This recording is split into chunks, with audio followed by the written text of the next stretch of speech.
The 4-year plan, when it was announced, the Minister determined that property-related tax incentives were going to be reviewed, and some very dramatic changes were going to be made in relation to the reliefs available.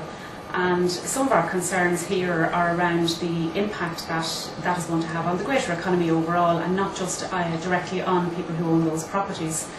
Take, for example, a landlord who may have bought property worth, say, €400,000 3 or 4 years ago. The property price was grossly inflated because of the extent of the allowances available on it. Maybe they were €400,000 as well. So a mortgage was taken out, interest only, for a period of years. Tracker mortgage, they're going to go up now into the future as well. So what's the situation for that person? Well, what we can see now is that pressure is coming from all directions. The interest rates are going to go up, rents are going down, tax relief is being withdrawn from tenants. You'd imagine that things couldn't get much worse, and then the tax reliefs are threatened with being withdrawn.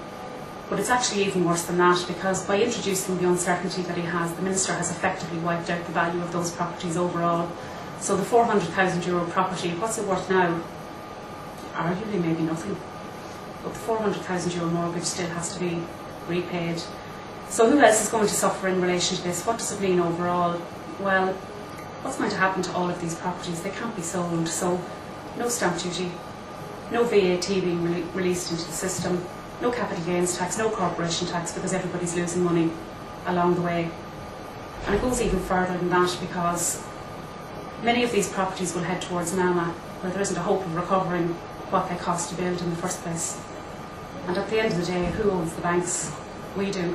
So as the banks are forced to take on all of the liabilities around landlords who can't afford to repay mortgages on properties like this, the banks lose more money, the government has to invest more money. And so really at the end of the day, this is going to cost far more and have a much bigger impact than the €400 million the government says that it costs on an annual basis.